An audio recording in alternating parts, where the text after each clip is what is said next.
Hello साथीहरु, नमस्कार अनि स्वागत छ मेरो नयाँ ब्लगमा। आज चाहिँ हामी यता गोठालोतिर आछौं। मेरो बहिनीहरु अनि सानो भाइ छ।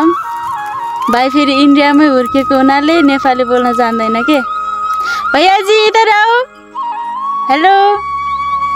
ए बाबु इधर आ इधर। बाबु इधर आ जा। हाम्रो हिन्दी फेरि यस्तो छ। गाह्रो छ, हामीलाई हिन्दी आउँदैन, उलाई नेपाली आउँदैन। तर पनि हामी सँगै भएर यता गोठालोतिर आछौं। मौसम यस्तो रमाइलो भइरहेछ के, फेरि घाम पनि लागेन, पानी पनि परिरहेको छैन, बादल लाग्छ, चिसो चिसो मौसम एकदम रमाइलो भइरहेछ। हजुरहरुकोतिर चाहिँ के कस्तो छ? आज फेरि बहिनीले एउटा गीत गाउँछु भनेको छिन् क्या, एकदम रमाइलो हुनेवाला छ। हाम्रो भैयाजी आइसक्नु भएको छ। कैसे हो आप? त्यस्तो गर्ने हैन के? बाबु त्यस्तो गर्ने हैन। आपका नाम क्या है भैयाजी? दिपेन्द्र। दिपेन्द्र?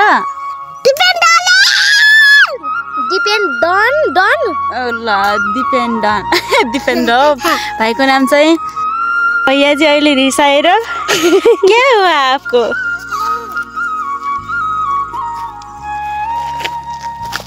रिस बहुत कड़ा है। कंचो दीपेंद्र, हमरा भैयाजी क्या हुआ?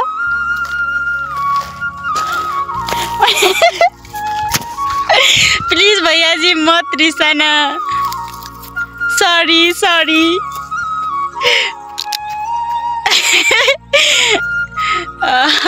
भाइ त रिसायो, अब के गर्ने साथीहरु। दीपेंद्र